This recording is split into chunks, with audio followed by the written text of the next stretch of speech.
put it on the record. Now, again, like I was telling you guys, our first guest is a Grammy-nominated songwriter who's written for artists such as Whitney Houston, Monica, Keisha Cole, and SWV. And that's just to name a few. She had first inked her first music publishing deal with EMI Music Publishing in 2002. So she definitely has a lot of industry knowledge and information under her belt. So Tami is now an established veteran writer under Sony Music Publishing, but that's not all. Our guest Tami LaTrell is now a founder and CEO of the Mezzo Agency. It's a full-service music administration company that provides services for songwriters and artists and producers. So again, I want to give a big welcome to Tami LaTrell. Thank you for coming. Thank you for having me. Yes. It's so good to have you. Such a good vibe in the room. Yes. So let's dive in. What are we going to talk about today, Arturo? Yeah, Tami, I mean, we're super excited to have you on the record. You know, is of course a podcast for culture creators, singer-songwriters, entertainment attorneys. I mean, the list goes on, and merging the industries of all of what we do and how we have evolved it, how we see it, and we like to talk about it in its place. So we want to kind of start on, hey, where are you from? I'm from Houston, H-Town, Houston, Texas. Oh, I know, that's right. H-Town, okay. Some legends come out of Houston, you know. Yeah, it's a lot of talent in Houston. Yes. Great place. We have our own defined culture, you know, with the screw movement. But, you know, there have been some incredible acts that have come out of there that have really, you know, made a mark. You know, of course, we know Beyonce. Oh, yeah. Of Oh, yeah, the queen. Yes. The queen of all things. For real. And, you know, of course, you know, you got your Megan Thee Stallion. Yes. Travis Scott. Yes, say that. Don Toliver. Yes. Yeah, the list goes on and on. But shout out to, you know, the original SUC Screwed Up Clique and all of the legends like the Ghetto Boys and all that. That's what I grew up on. So, but yeah, they definitely influenced me as a writer back in the day. And it's just a great city. Yeah, such a great history. So when did you fall in love? How early on would you say? Did you grow up in church, or is your mother or father singers or musicians? A little bit of all of that. I can recall the earliest influence, and I'm like telling my age, but I'm so proud to be my age. I ain't ashamed. But if y'all know about Video Soul, they used to come on BET. Donnie Simpson. Let's go. That was my fondest memory. I think I was like 5 years old, and I would sit in front of, you know, the TV prime time in the evening after dinner before I had to go to bed, and watch Donnie Simpson, and of course all the video countdowns, you know, from Video Soul. So I just remember sitting in front of the TV watching Whitney Houston sing, and, you know, just all the legends, and you know, of course Michael and Prince, and my fave Prince is like come on now, and just really looking at it from a place of wow, like I'm getting entertained, and this is like superstardom, and I'm hearing some incredible songs and music, and then like I was saying, a little bit of everything. My father, he plays the bass guitar. Wow. And my mother, she sang in high school. They actually sung together too a little bit. Back in the day. And then, you know, we just had a overall just kind of like a musical family upbringing, you know, and all of us participated in choir and band and things like that throughout, you know, early elementary, middle school, high school. So dope. In addition to sports. But yeah, we have a musical family, and I definitely know that had a lot to do with my influence, and I was just always so awestruck and obsessed with the songwriting and how storylines came together, and you know, I had this idea like I'm gonna be a star, you know, so I started singing, and you know, being in the studio. At what age did you start singing? I started doing talent shows around like probably about 6th, 7th grade, so that's like 11 and 12 years old. Okay, so you at the crib, you know, you getting up in the morning, maybe it's Saturday, you brushing your teeth. Are you singing at the because mama playing. Yeah, is that for sure? Yeah, my mom's just cleaning up the house. We listening to Anita Baker and Mary J. Blige and Phyllis Hyman and Angela Winbush and just the classics. You know, Luther Vandross. So I mean, what do? You sing and clean up. You know, you smelling that pine sol. You know, and you being inspired at the same time. You know, because you got to remember, I'm watching it on television as well. You know, so that was our only way to kind of tap in and see what the music industry, you know, the music business is doing, and it was very inspiring at a very young age for me. So yeah, I started doing talent shows about 6th, 7th grade. My first song, as a matter of fact, was "Back and Forth" by Aaliyah. Oh wow, and that is a classic. But that's a little grownish. Yeah. I know my mama would let me listen to like "Rock the Boat." I'm like, are you serious? Oh yeah, that was a little when she got a little more mature. But you know, "Back and Forth," that's when the combat boots and like the baggy jeans and the bandanas and the dark loc shades and classic. You know, Jodeci was out, so they were influencing everything. And then, you know, it's just, man, it was just a hell of a movement. That time was incredible, the 90s. Whew. Yes. So okay, so we fast forward a little bit to you getting into, you're performing at talent shows, y'all want to get in the studio, and I just want to record some mission. How did that like happen? Like how did you know where the studio was? And you know, so my first studio experiences, I was like singing demos and stuff. Like people would come in just because they knew I sung at school, because I was in choir and doing solos and things. So I would be invited to come to studio sessions and sing like demos for producers. I really didn't even understand what I was doing, just more so just replicating their idea. But it really helped me to become teachable at a very young age. So come 13, 14, 15 years old, I'm singing a child song, but I'm demoing it for whatever project the producer's working on, and they needed like a female young vocalist. So after that, and of course doing the talent shows, and I had people asking me like, we're about to start a girl group. You know, girl groups was like the thing, you know, because we had so many out at the time. So I recall being in like 3 different girl groups, but by the time I was like 15, 16. I met a family member at a family reunion that I didn't know. You know how you meet your distant cousins and stuff. And so, everybody. And so they introduced me to a guy who had a girl group, and they were looking for a 3rd member. And the other member was Brooke Valentine. Wow. Oh, yeah. That is dope. And so, dope. So we had a girl group called BKS back in the day. BKS, okay. What did it stand for? Best Kept Secret. Okay, that's really cute. It was really cute. That's cute. It was really like cute. That. We were so young and just wanting to be stars, and you know, Brooke was like, she was the firecracker of the group. Of course.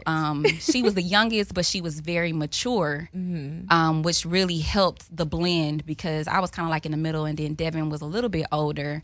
But you know, we melded really. We melded really well together, and then we started like having intensive, you know, artist development. So we're in a studio, we're rehearsing. I'm writing and co-writing some of the songs at a very young age. At this time, you got working ideas with the producer, flowing. got ideas. Where we have a choreographer who is on us. You know, we working out. Wow. So all of this was happening like 15, 16 years old, and I'm just like, man, we about to be over. Like, so I'm really about to do this. Y'all in high school in the studio, choreographer. That's crazy. And it was. Yeah, it was like that. I mean, I would get picked up from school and go straight to the studio, and then, you know, my parents, you know, knew that, you know, I was working heavily on my craft as an actual, you know, developed artist. So. You know, they were 100% in support of it, because they knew I already had been wanting to do it, you know, for so long. So, so that girl group was kind of it's about to happen, you know?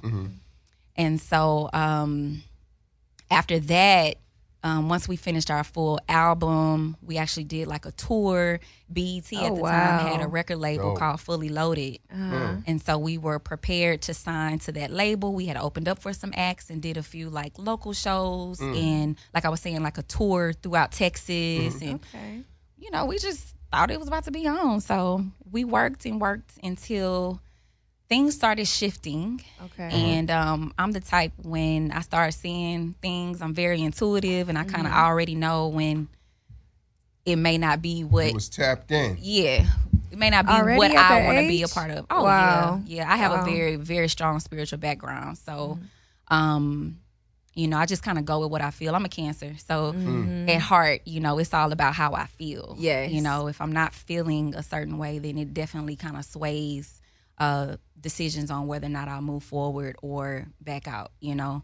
But that really is great for me because it protects me. Yes, you that's know? true. And so I've been able to, you know, really use that throughout my career. But long short, I decided to part ways with the group and just pursue my own solo career. So you was on your solo at this time. At like 16, 17 I'm about now. to do it. Photo shoot, hair. All that. You know. Coming out straight out my pocket. Okay, yeah. Doing a mixtape. Wow. Yeah, I mean, thugging it, like doing what I had to do, just on a grind. I had graduated from high school with a 4.1 GPA, and I was really bored. You know, school was just like, you know, it was a breeze, you know. So by my senior year, I only went to school like for about one class, I think from 9:30 to 10:30. Everything else I had already passed all my classes, so I didn't have to be there all day. So I just got a full-time job.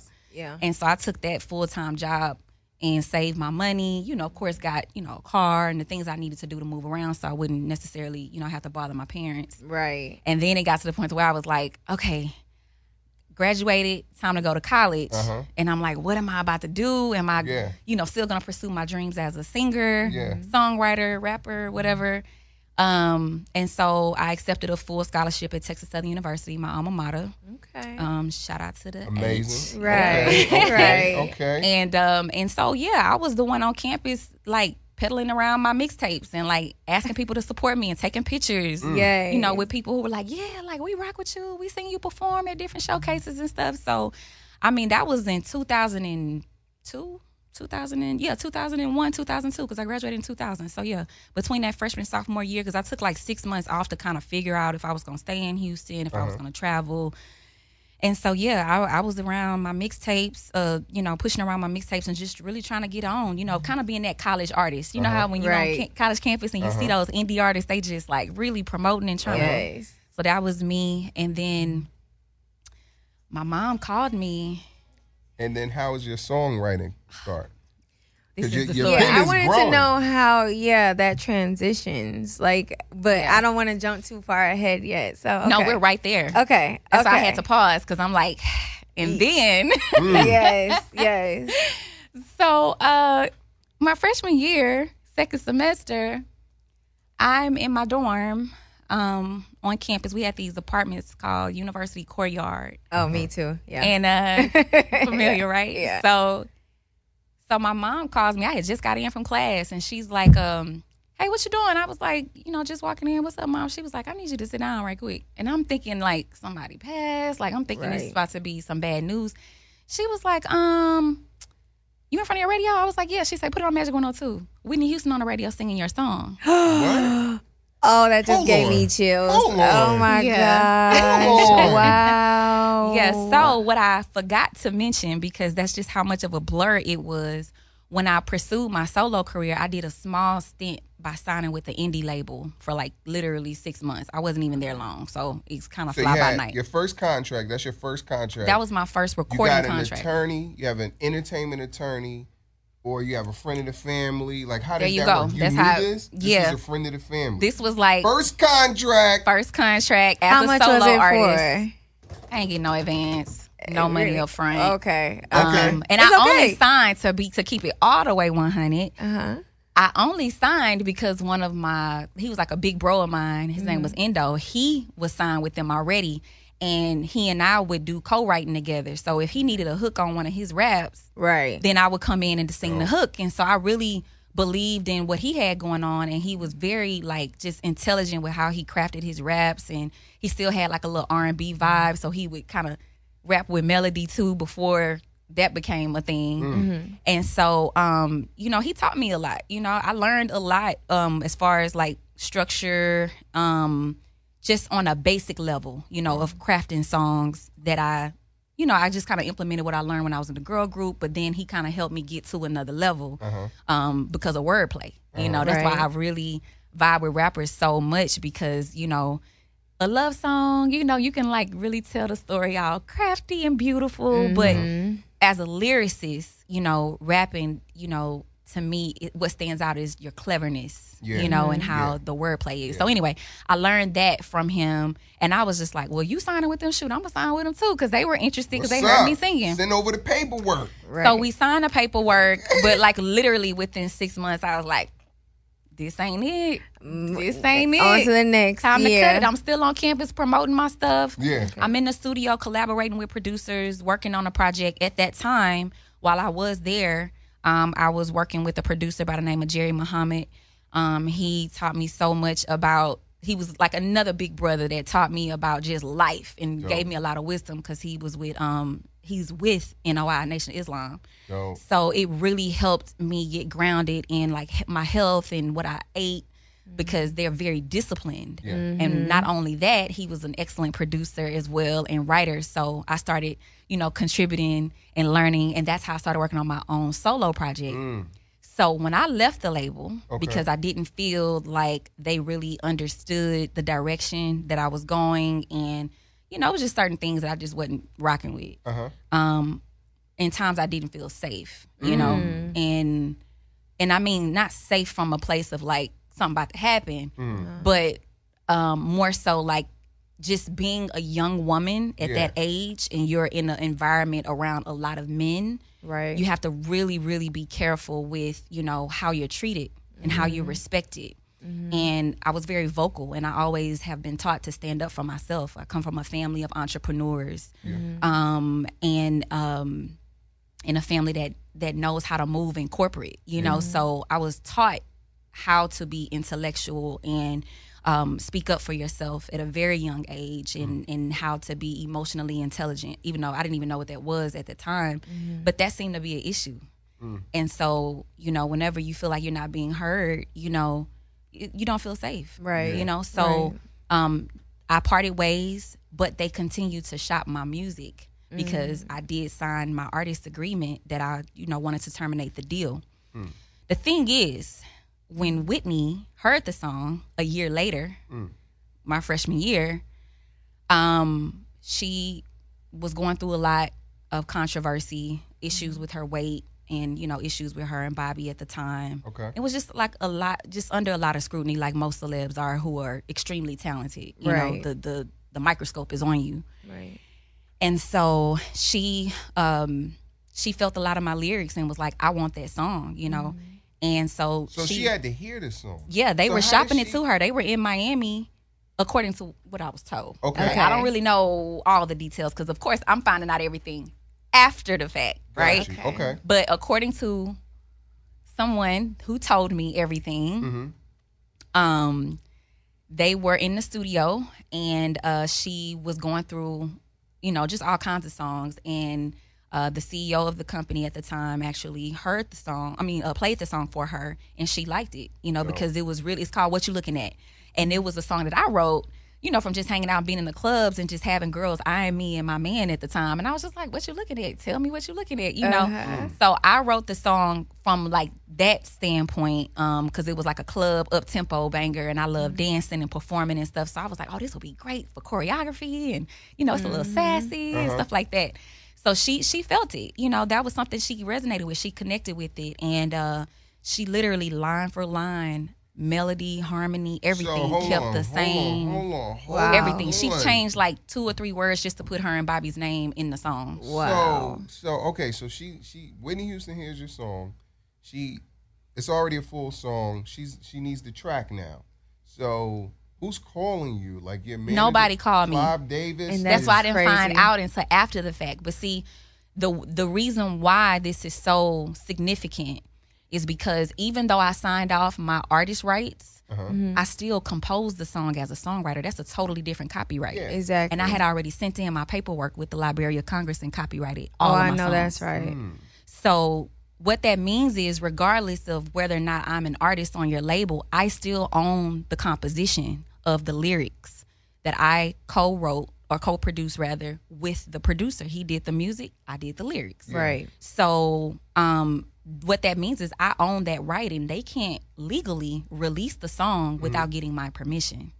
Now, of course, by the time I found out about it, it's already on the radio. Right. The single getting ready to drop. Wow. Arista is prepping for her release. Yeah. She shot the video, the video that been floating around with Mike Epps in it and Offset dancing in it and all that stuff when he was a little young guy. So were you getting invites at any point? I didn't know nothing, Nathaniel. Nothing. Wow. Okay? That's why your mama told you sit down. Yeah. So, of course, I'm like freaking out. I'm like, oh my God, like I don't know what to do. This is Whitney Houston. Remember, I grew up watching her. Right. This is my icon. Yeah. I'm 5 years old. Like, oh my God, I want to be like her. So I was just dumbfounded. I had to do so much research and track people down. Of course, nobody was answering my calls. We didn't have no cell phones at the time. This wasn't that era. Right. So you like doing, rotary and, pulling up places and trying to see if you can get in touch with people. And I think we probably had beepers or something by that time. But what I'm saying is I wasn't getting a response. Yeah. Wow. And so that made it really, really hard. But, like I said, there was someone within the camp that was like looking out because they felt like, no, they did you wrong. They could have at least reached out. Yeah. This is how much money they got paid. You know what I'm saying? You missed out on all of that. And I was so like, you weren't listed on any credits? I was listed. I was listed because once, all them phone calls was like, we ain't got to call her. She don't know nothing. She signed off all her rights. Them not knowing the business. Once I started saying, well, I own the copyright, so I can start shutting it down. It's up to y'all. Then that started traveling through Houston, through the people in that circle. And then the CEO called me and was like, yo, let's meet. And I'm like, oh, okay, you want to meet now? Right. So we met, Cheesecake Factory. And I'm actually, sitting with him. And I just was like, yo, like at the end of the day, it wasn't cool that y'all did that. Well, you signed off all your rights. I ain't even know about the composition copyright. And I'm like, well, here we are. So are you going to include me on the credits before the album drop? Or do I got to take it the legal way? And he was like, well, no, let's just work something out. So we worked it out to where all of us got a split share evenly.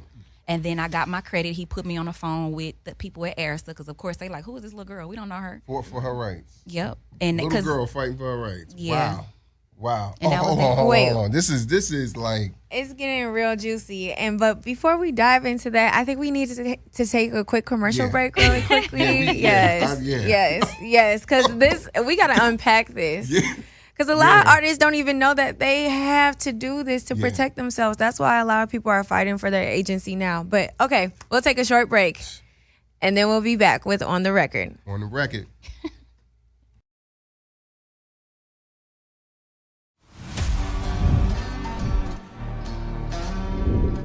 In the heart of Atlanta, where secrets simmer and tensions rise, comes a reality TV show like no other. Old conflicts continue. So this is where the whole issue started. Fuck you! She know I don't fuck with her. Expect the unexpected. In our industry, anything could happen. He what? Canceled last minute, and his publicist called and was just like, I'm so sorry. The event is literally tomorrow. What are we gonna do? I gotta figure out something fast. It's time to take this to a new level. It's always some type of foolishness going on. I told you, babe, we gotta do shit that makes sense. If your shit go right, then I can frame your company up and then bring in collaboration. When it comes to the team, let me manage that. Too much energy. I don't care. Business and pleasure sometimes doesn't always mix. What's up with your love life? I'm single and ready to mingle, baby. They doing the shucky ducky like you doing the shucky ducky. Y'all mix the business with pleasure. He's the one who put in all my life. That man married. Cause that's your little boyfriend. He has more things going on than he is supposed to. Like a wife? Yes. But in the end, it's all about business. Don't come here to do me any favors. This your thing, is your rule. That's it.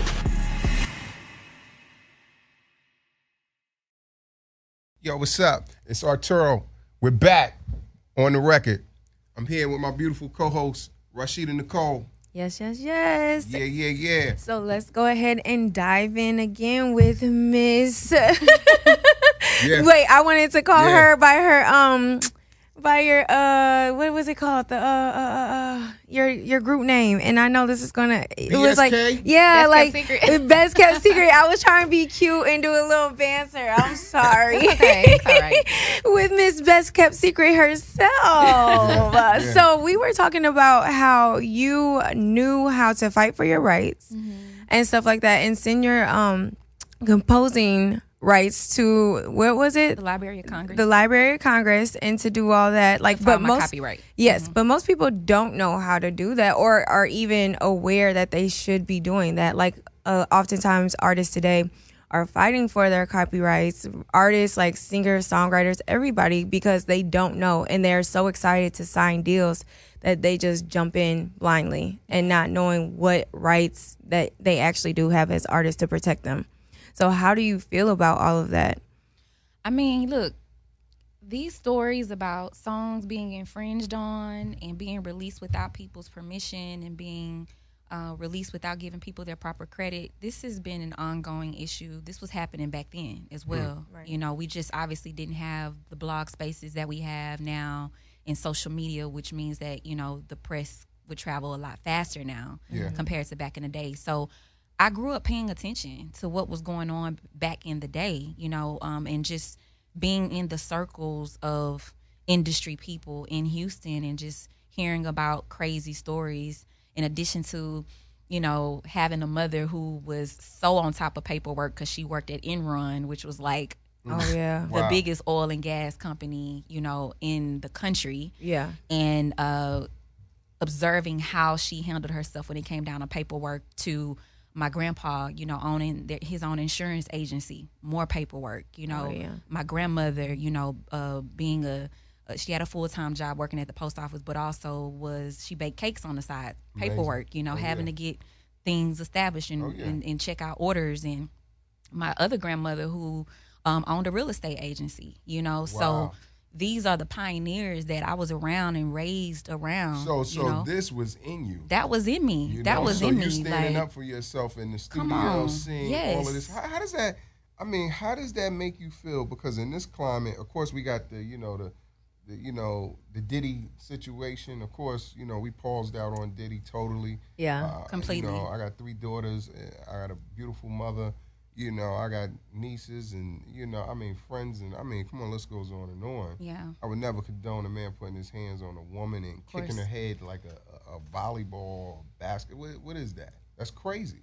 Triggering. You know, you stood up, and I don't know if you saw those level of things, but you had this confidence of self-value, self-worth. Yeah. You know, I mean, at a very young age, too. Yeah, thank you. I think, like I was saying, just having that influence and seeing and being surrounded by, you know, family members who were taking care of their business, it helped me to understand that it's okay to have a voice, you know, that it's okay to express how you feel, and just being naturally, I'm the oldest child, so I've always had to kind of like take lead, you know, with my brothers and sisters and things like that. And I knew that I was very talented. I didn't really know how things were going to work out, but I had a vision. And, you know, I never forget, like, listening to Cindy Trim. She's one of my spiritual leaders that I always listen to. She says, you know, you can have a vision, but if you don't take action, you just wasting time. Exactly. You know what I'm saying? So I knew that I had to take action some way, somehow, in order for the vision long term that I wanted to come to fruition. And so that was a part of my plan. You know, I wanted to do that, but I knew that I'm working in an environment where it's majority men. Yeah. You know, I will also say that sports really helped me with that too, because I played basketball, I ran track, you know, and you have to build tough skin. It's a competitive environment. You know, dealing with a coach that's yelling at you and, you know, on your butt, you know, like making sure you're doing your workouts and you eating right and, you know, performing when it's time to perform, when the buzzer go off. So, you know, that also helped with me just kind of evolving and having the space to be able to speak up and be confident, because you got to be confident when you're on the court. Yeah. Right. You know, you have to be confident when you're on a track. You know, you got to be confident when you're a leader in school, when you're a peer leader, you know, being intelligent and having to learn from others in school. Like, you got to be able to speak up and kind of be the one that people call on and look to, you know, for answers, because you are a leader in your grade school, you know, or, you know, your class or whatever. So I kind of had that mentality, but I know it definitely came from like standing on the shoulders of my family members and my ancestors. Love it. So the Whitney record is on the radio. Now you're full songwriting. Who's your next? What do you write? But are you full songwriting? Like, do you still want to be an artist at this time? Great question. Yeah. Great question. Yeah. Like, I'll be honest with you. The world of songwriting completely opened up for me. Wow. To the point to where I was like, wait, I literally can like go to the studio, create songs, travel, work with these incredible people. So you start getting booked to travel at this point? Yeah, because of the Whitney Houston. So do you get called into Arista at a certain point and start having meetings with A&Rs? Not Arista at the time, not Arista then, because I was still like kind of upcoming. And then I'm not gonna lie, you know, Houston, I love my city, but we have to work on music business infrastructure. Okay. Right. We have incredible talent, and I say this all the time, so it's not just something I'm just saying now.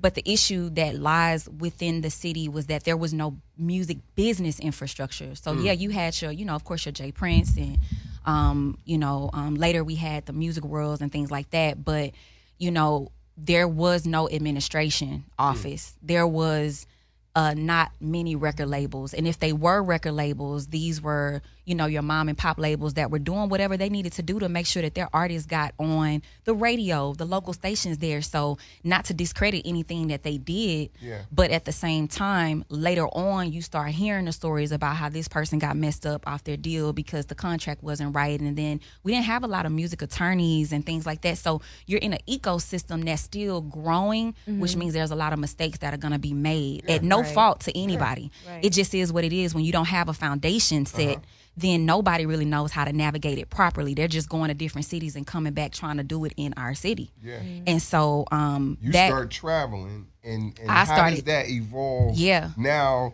I started called in. I started traveling to where people were trying to book me to come in and still do my song, just still do my artistry and stuff. But because I knew now, since I got the Whitney Houston record, I had producers now that were like, "Yo, she write records. Like, bring her over here. Like, I need some records written." And so, my former manager had introduced me to Errol E. Poppy McCullough. He was kind of like the only producer that I knew of that was in Houston that had a major publishing deal with EMI. Wow. And so I went over there. I went to his house. He had a beautiful house in Lake Olympia. I got a chance to meet his family, and we just had a great chemistry. So how was that like? This is the first producer that he's made it. He's got the big mansion. You know, you drive it up. You know, I'm like, yo, what the fuck is going on? This look like an office building. Yeah. What's going on? Yeah. Like, people really living like this. You know, like, I'm from H-Town, Houston, Texas, Southside, Horn Clark. You know what I'm saying? Like, you know, I'm used to a certain type of house. You know what I'm saying? But this was on like a whole nother level. I'm like, you know, I'm only 18. You know? Wow. So, so we met. Chemistry was dope. We started kind of collaborating on records, and then next thing you know, it was like, oh, this is the producer who working with Beyonce and Destiny's Child. He worked on a Christmas album and stuff. Then he was working with Truth Hurts. Then he was working with Missy Elliott. Wow. So I was like, wow, he's really working with real notable acts. Hence the reason why he had a publishing deal. And so after that, he was like, look, we done cut a lot of records together, and your turnaround time is really quick. Why don't, you know, you look into, you know, of course, I ain't trying to tell you to quit school, but we need to get a pub deal for you, so you can actually get you afloat, get you in the system. Start getting you some revenue, some cushion. You know what I'm saying, so that you can come and work more. Because of course, I'm working a job. I'm, you know, that's a lot. I'm in school full time. You know, trying to make my parents proud. I really didn't want to be there, but I was like, I got to get a degree because like I'll be like the first in my family to get a degree. You know, so yeah, he introduced me to the family over at EMI, and so he sets up a meeting. He sets up Who's a meeting over at EMI at the time. It was Sean Tubby Holiday. Wow. He had just he had been hired, and Big John hired him. Wow. And shout out Big John. Shout out Big John. Shout out Tubby. Yeah. So Tubby came out to meet, and he listened to our records and was just like, "Yo, I think you dope. Like, let's try to get something popping." So wow. They booked me a trip to LA. Wow. I was like, "Oh my God, EMI LA." So did you guys? There was no EMI. No. We was in EMI LA in Santa Monica. There was no EMI Texas or Atlanta. Wow. None of that yet. Yeah. Wow. There was EMI LA and of course the New York office. But you know, I met Big John at the Santa Monica office. So Big John, you're meeting Big John. You know who Big John is at this moment? What? Yes. Okay. Yes, so I had did the research. Like I'm listening to the story. Jay-Z, like I want to know who I'm talking to. You know, Mm-hmm. it was like that climb. Yeah. I'm really like nervous and just like, oh gosh, you know, just trying to keep it together. But he was so genuine. Has always been genuine. Yeah. Has always you know, just came across as a man who understood just how hard we work as songwriters, you know. And it's a shame that, you know, one of my issues is that, you know, we are still to this day in 2024 fighting for a lot of artist, songwriter, producer rights. Yes. Because we really put in a lot of creative work that can be exhausting on the brain. Yes. You know, creativity, that's divine, that comes from God. Yes. So when you're exhausting all of that energy, you may be in the studio 3-4 days out of the week. Yeah. Sometimes sleeping in the studio, you on under the you on the couch or you under the, you know, whatever. And so in my mind, I'm like, I met him and I was so overwhelmed, you know, but he offered me my deal. I signed the deal. And from that, within like a couple of months, I got a phone call that I had to go here and fly out to these different producers and everywhere. So I'm working with everybody now. Wow. So let's fast forward a little bit. Wow. I know you were talking about your deals and now you're getting to the record label and stuff like that, and now they're trying to get you signed with your publishing. So now we know you're an established Grammy-nominated songwriter and you've been an artist. Now you've established the Mezzo Agency. So I need to know about that experience and how you even got started with that influence in your business today, and why is that so important to help you help other artists and songwriters and things like that? Well, quite naturally, being an established songwriter, you're going to learn the business of publishing. Yeah. And so, of course, since I'm working with Big John and I'm working with the whole EMI family, I'm understanding how publishing and the business behind it works. So that then taught me a lot of, you know, understanding what split sheets are and copyrights, the two different copyrights, and, you know, registering songs and all the different types of royalties and so forth.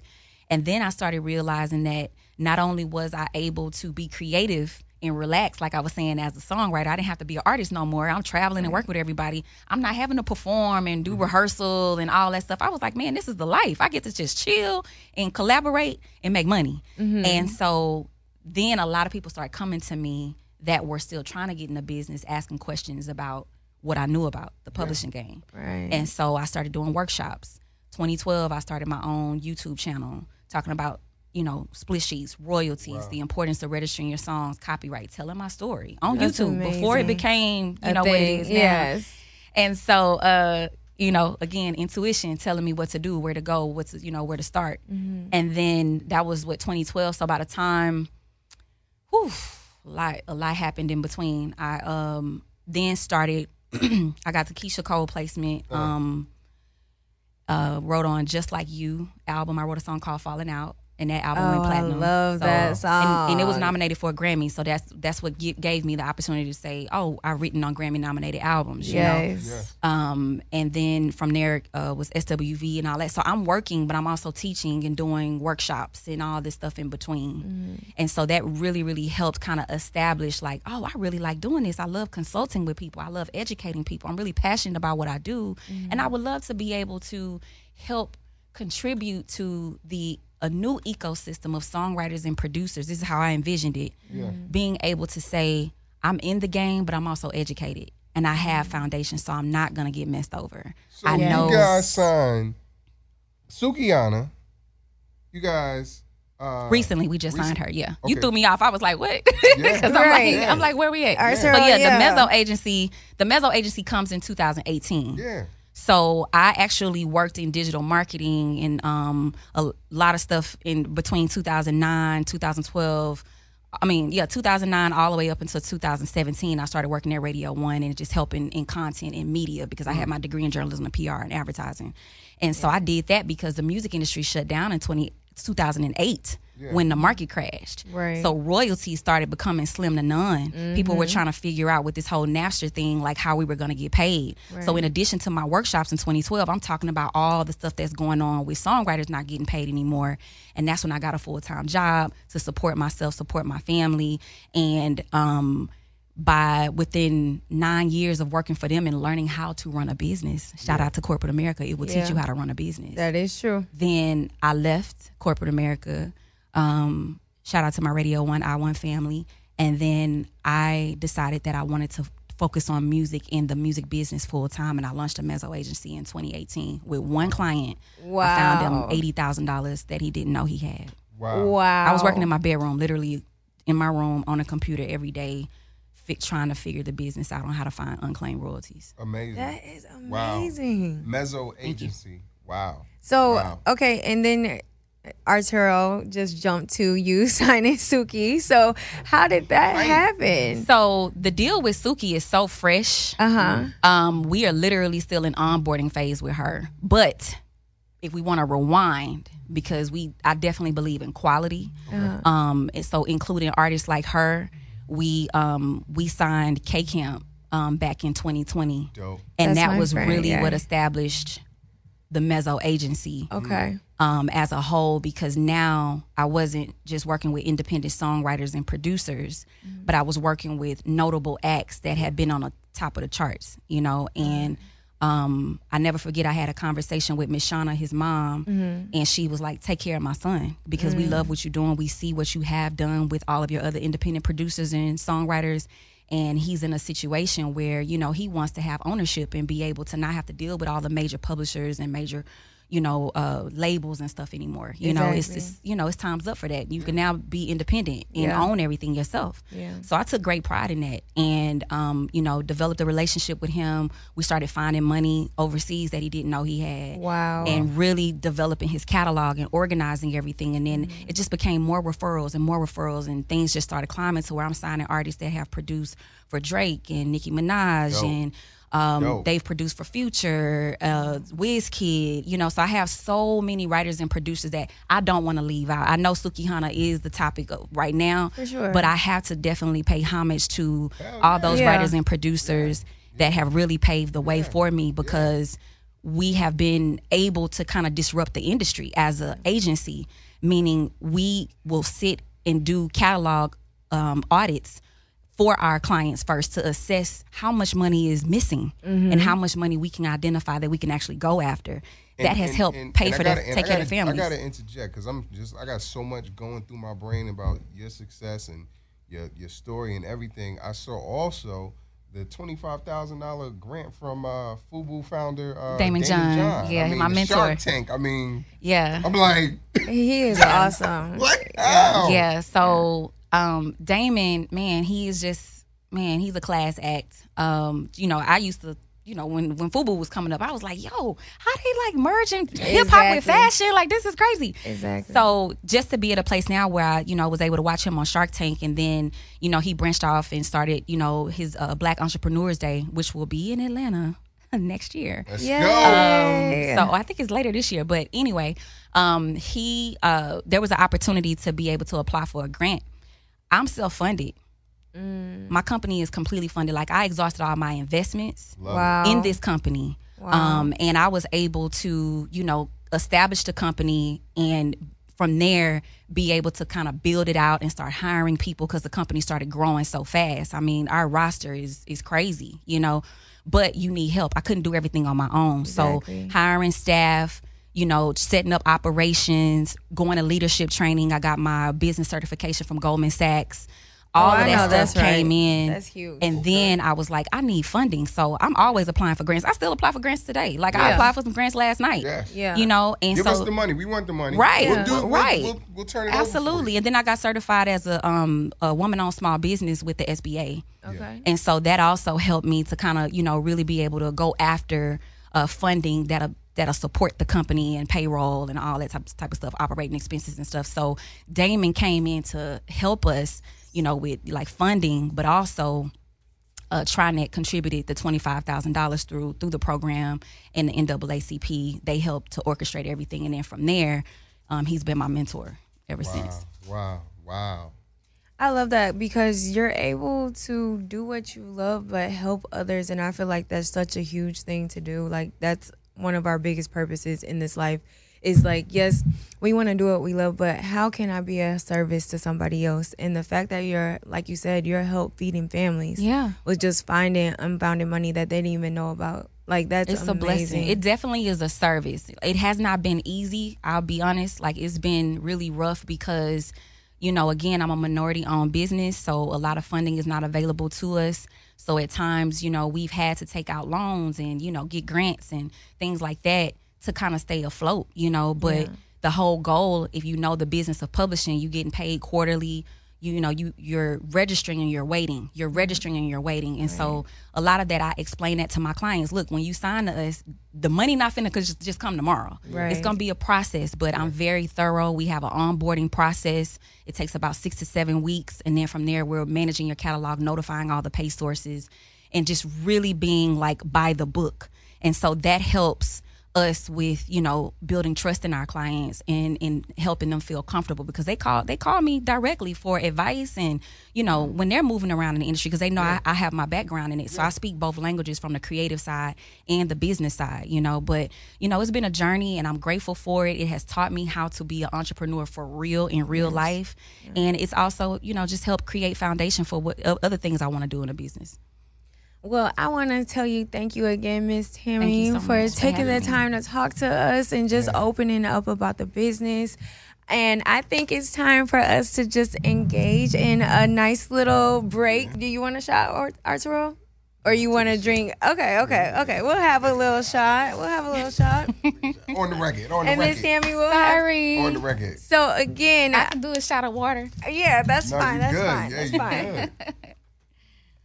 You've been such a good guest, Miss Tami. I've learned so much from you. Yeah. I poke fun because I always call myself the civilian because I'm not necessarily into the music industry. Mm-hmm. So it's just like, it's so amazing to find out the other side of the business because I do more so acting and stuff like that. So this is very interesting, especially in today's climate, because I know a lot of artists are fighting for their rights. Yes. And they deserve it. Yeah. Like you said, you're sitting in the studio 3-4 days writing songs, and I've seen so many people on like blogs and stuff like that crying because they didn't get their publishing rights or anything. They didn't know. So again, we want to tell all of our viewers where we can find you and the Mezzo Agency. Sure. So how can we look you up if we need help? Yes. You guys can follow me at all things Tami LaTrell, TamiLatrell, and then you can log on to the Mezzo Agency at mezzoagency.com. That's MEZZO agency.com. All social media is the Mezzo Agency. Okay. And we'll be happy to serve you. Book a free call. Okay, sounds good. Thank you so much. Thank you. I might even book a call. Who knows? I might become a rapper tomorrow. Who knows? Right? Hey, sky's the limit. It's all about what you want to do. Would you write my song? You know what? I have not written a song. I was going to ask you that. When's the last time have you written a song? Oh my God. I don't know. I would probably say maybe 2017, 2018. Wow. And it's not that I'm against it. You know, it comes natural to me. So it's like riding a bike. You just get back into, you know, the rotation of it. Right. But I will say I find pride and joy by going to my writers' sessions and listening to what they're doing. And some of them even ask me to come and vocal produce. Like I got an artist right now named 2 a.m. Ricky. Mm-hmm. He just released a single called Move. And, you know, he reached out and he let me hear his stuff. And I gave him some critique. And he was like, yo, can you just come by and, like, help me, like, get this together? So I vocal produced it for him. Mm-hmm. And, you know, that brings me great pride to be able to, you know, just be the one that they call, like, yo, check this out, let me know, because they know my expertise. They know that I really know from a creative aspect ways to help, make it sound better. I had to like vocal produce, write, structure songs and all that. So I'm a master at that, and so I've mastered it. And now, mezzo is what I'm mastering now. So. Yes. You're the GOAT. Love it. So I just want to say thank you so much. We're going to have to come and have you back. I'm telling you, because we need some more updates. And I have questions I haven't even touched. But it's okay. We're going to talk soon. It's cool, yeah. So I want to say cheers to you, Miss Tami. Thank you so much. Best kept secret. You sticking with that, huh? Yes. Cheers. Cheers.